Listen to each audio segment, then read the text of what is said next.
Maurizio ce matin. Bonjour Maurizio. Bonjour Jonathan, bonjour à tous. Ça va? La voix qui... Une petite vous muez. Ouais, exactement. C'est le moment. Je mue plus tard. C'est ça. Tant qu'à faire, tiens, je vais vous poser une question assez philosophique ce matin. Ce matin. Voilà. Et si notre réalité, j'insiste sur notre, n'était pas celle de tout le monde? Ah c'est pas déjà le cas ou... En fait, si chacun d'entre nous évolue dans sa propre perception de la vie. Oui. Alors si je vous demande de réfléchir à ces choses comme ça là de bon matin au réveil, c'est parce que c'est un peu sur cet arc narratif que les créateurs de Maniac se sont reposés pour établir le scénario de cette nouvelle série Netflix qui devrait pas vous laisser indifférent.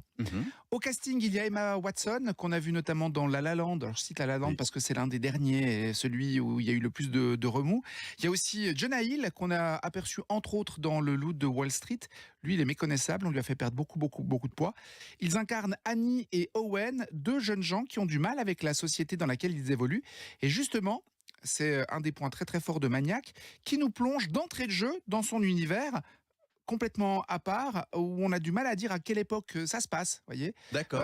C'est-à-dire qu'il y a beaucoup de nouvelles technologies, par exemple des ordinateurs qui parlent, mais les 10 ordinateurs datent du début des années 80, donc des écrans énormes, des gros claviers tout beige, pas beau. Mais ils parlent. Mais ils parlent, avec des voix de synthèse. Donc ça peut nous faire penser un petit peu aux technologies d'aujourd'hui, avec du vieux matériel.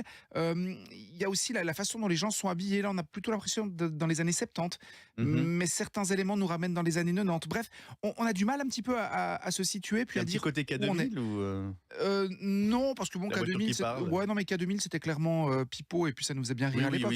Là, non, vraiment, on essaie de nous dire que c'est la perception de la réalité de nos deux héros qui se retrouvent en fait à un essai pharmaceutique. Pour différentes raisons. Ils n'ont pas les mêmes raisons qui les poussent à aller faire ces essais qui vont donc leur apporter de l'argent, parce que c'est un petit peu ça.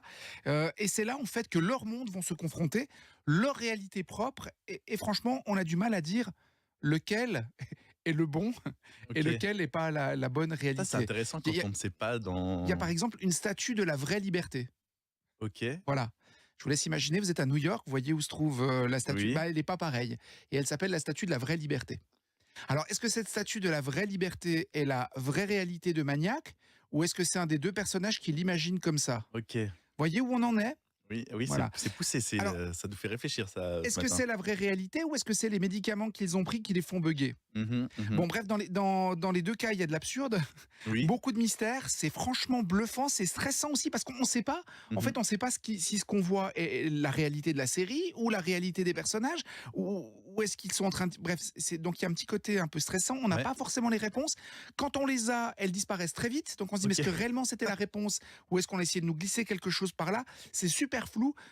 Annie et Owen eux-mêmes sont pris dans cette espèce d'univers où il y a des rebondissements qui amènent de nouvelles interrogations et qui nous poussent à vouloir savoir ce qui va se passer après. Donc regardez l'épisode suivant. Voilà, ils ont compris le concept de tenir en haleine. C'est franchement très très fort. Difficile donc de rester indifférent à Maniac pour son histoire, ça vous l'aurez compris, mais aussi pour les acteurs. Franchement, Emma Watson crève l'écran, Jonah Hill est tout simplement surprenant. Maniac, c'est à voir sur Netflix. Il y a une saison 1 pour l'instant de 10 épisodes. Moi, j'accroche complètement. Je vais du reste aller regarder la suite parce que j'ai pas fini. J'ai commencé hier soir. Merci. De toute façon, vous êtes en haleine. Complètement. Belle matinée. J'espère que c'est le matin. Oui. Je suis pas en train d'imaginer qu'en fait on est... Peut-être que... Non, là, ça devient compliqué. Ça se trouve, vous n'êtes pas Jonathan. Ah non. On vous laisse là. Au revoir. Au revoir. 5h, 9h. Votre premier sur le réveil. Le Prime. Le Prime.